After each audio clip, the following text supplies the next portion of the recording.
देश मना रहा है आज जनजातीय गौरव दिवस। भगवान बिरसा मुंडा की 149वीं जयंती पर आधारित जनजातीय गौरव दिवस। आइए देखते हैं इनके जीवन के संघर्ष के बारे में। भगवान बिरसा मुंडा का जन्म एवं जन्म स्थान। बिरसा मुंडा को जनजातीय समुदाय आज भी भगवान के रूप में पूजते हैं। बिरसा मुंडा का जन्म 15 नवंबर 1875 को तत्कालीन बंगाल प्रेसिडेंसी के उलिहातू, वर्तमान में झारखंड के खूंटी जिले में हुआ था। बिरसा मुंडा के पिता का नाम शुगना मुंडा व माताजी का नाम करमी था। बिरसा मुंडा ने बहुत कम उम्र में ही अंग्रेजों के खिलाफ विद्रोह शुरू कर दिया था। अंग्रेजों के खिलाफ उन्होंने ये लड़ाई तब शुरू की जब वे महज 25 वर्ष के थे। भगवान बिरसा मुंडा की प्रारंभिक शिक्षा जयपाल नाग की देखरेख में सालगा में हुई थी। कई किताबों जैसे Birsa Munda and his movement, the legend of Birsa Munda में वर्णित है कि उन्होंने एक जर्मन मिशन स्कूल में दाखिला लेने से के लिए ईसाई धर्म को स्वीकार कर लिया था। आगे का अगर संघर्ष देखें तो इसके अलावा इनके पिता चाचा ने भी ईसाई धर्म स्वीकार कर लिया, लेकिन जब उन्हें लगा कि अंग्रेज आदिवासियों का धर्म बदलवाने की मुहिम में लगे हुए हैं तो उन्होंने ईसाई धर्म का परित्याग कर दिया और सबको समझाया। 1894 में छोटा नागपुर में भयंकर अकाल और महामारी ने पांव पसारना शुरू कर दिया था। उस समय नौजवान बिरसा ने संघर्ष करते हुए समाज सेवा की ओर अपने कदम को अग्रसर किया। बिरसा के संघर्ष की शुरुआत चाईबासा में हुई थी, जहां उन्होंने 1886 से 1890 तक 4 वर्ष बिताए। यहीं से उन्होंने अंग्रेजों के खिलाफ एक जनजातीय आंदोलन की शुरुआत की।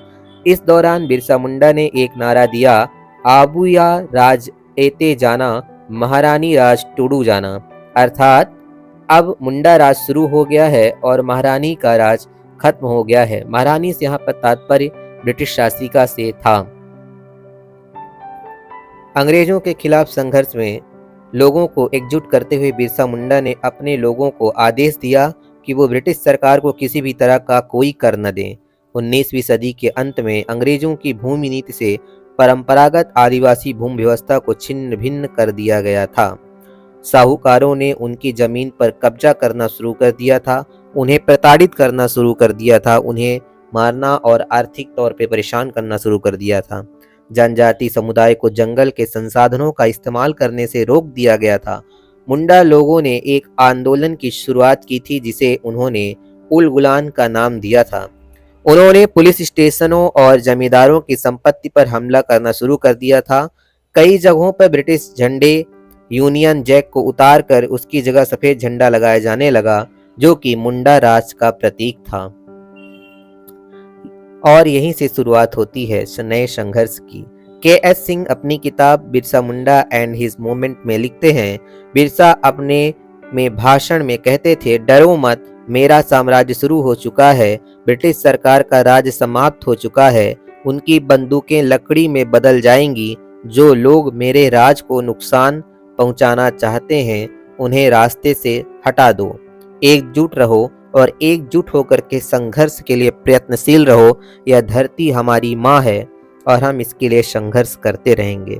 बिरसा मुंडा के इस क्रांतिकारी कदम से ब्रिटिश हुकूमतों की नींव हिलने लगी। योजना के तहत अंग्रेजों ने उन पर 500 रुपए का इनाम रखा था, जो उस समय में एक बड़ी रकम हुआ करती थी।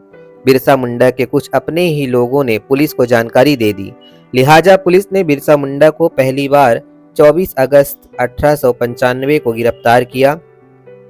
उनको 2 साल की सजा हुई थी। जब 2 साल बाद उन्हें हजारीबाग जेल से छोड़ा गया था तो वे भूमिगत हो गए थे और अंग्रेजों के खिलाफ आंदोलन करने के लिए उन्होंने अपने लोगों के साथ गुप्त बैठकें शुरू कर दी थी। जगह जगह टोली बना करके उन्होंने संघर्ष के लिए प्रयास करना शुरू कर दिया था।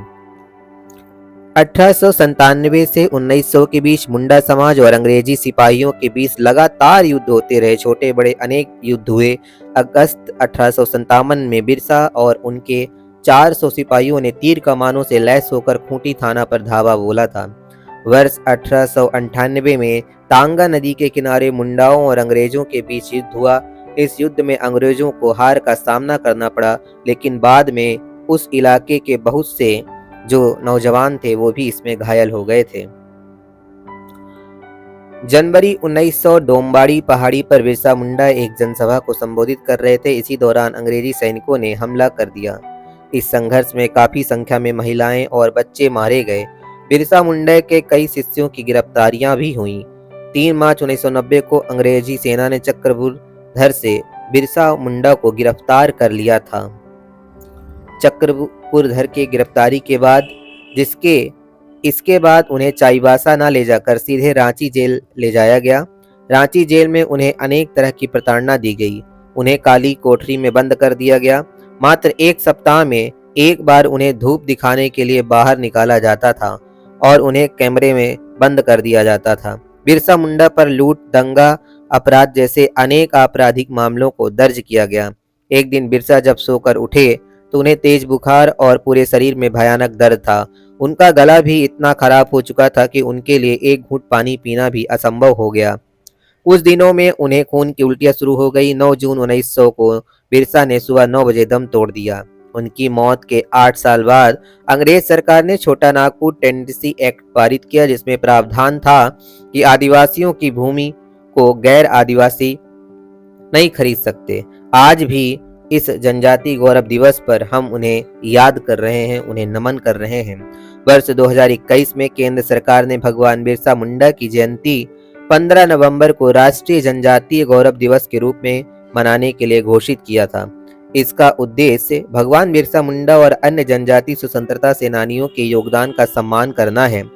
इस दिन देश भर में जनजाति समाज की सांस्कृतिक धरोहर, उनकी परंपराओं और उनके गौरवशाली इतिहास को समझने और सम्मानित करने के लिए देश भर में विभिन्न कार्यक्रम आयोजित किए जाते हैं। यह दिवस जनजाति समाज के संघर्षों और उनके योगदान को याद करने के लिए महत्वपूर्ण अवसर के रूप में मनाया जाता है। सामाजिक हितों के लिए बिरसा मुंडा के योगदान के चलते ही उनकी तस्वीर भारतीय संसद के संग्रहालय में लगी हुई है। इसके अलावा उनके नाम से डाक टिकट भी जारी हुआ था। तो ये थे बिरसा मुंडा की संघर्ष की कहानी। धन्यवाद।